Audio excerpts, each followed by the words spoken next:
So I'm gonna give you some tips on finding chanterelles and lobster mushrooms. It's August 13th, and the time of the year we don't have a lot of rain sometimes. We've only had like 2 batches of rain in the last month or so. And so I'm in a spot, everybody says go on, north facing slopes. Yeah, you do find a lot of chanterelles on north facing slopes. That's excellent.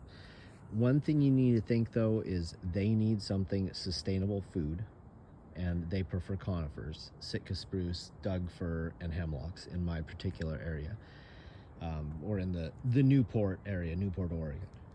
And so anyway, you want something where the needles fall, because that supplies enough food to have a sustainable patch of mushrooms that will just keep popping up. And so I'm going to show you a patch that I harvest. I've been harvesting this patch for about 1.5 years now, and I just cut them off. I don't pluck them. I know there's a lot of debate on that, and we can go into spreading spores and all that fun stuff, but I'm going to tell you that if I cut them off, the same fruiting body just gets larger again, and I get to reharvest the same fruiting body. I do not have to wait for another cycle. So anyway, going back to where we're looking. So I am on a southwest facing opening. I'm not going to spin around because I don't want to give my location.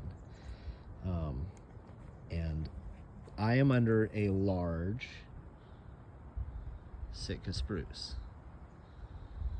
And then to this side is another fairly large Sitka spruce. So I have my food. I have my partial shade. They don't need total full shade. So I have my partial shade I need. And so looking down here, I'm gonna grab my pocket knife. You can see it has kind of an odd shape because I've already cut it. I cut it earlier this year, like July-ish.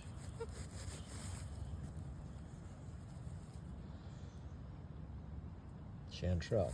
And so I already pre-walked this patch a little bit so I wouldn't step on anything. And so I just go through and I pick the good ones. I'm going to use these for soup, so I want them whole. Beautiful chanterelle. So another thing that I look for is moss.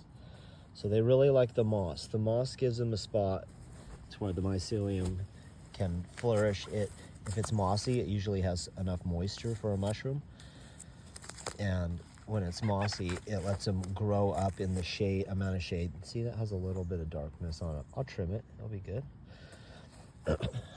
The moss just really helps keep the mycelium at a level to where it's gonna keep popping up fruiting bodies. It stays consistent.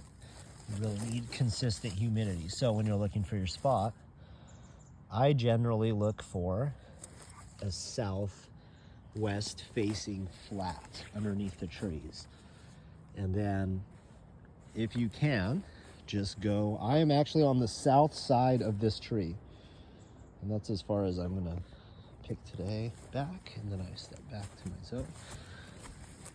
And so the thing is I'm not even on the north side of the tree. I just picked an area that has large trees with a wide overhang, and the Sitka spruce has a really wide, elk already ate that. There's a really wide overhang, wide canopy, and that wide canopy is what these things need to keep the humidity in the soil and to keep replenishing their food. Happy hunting.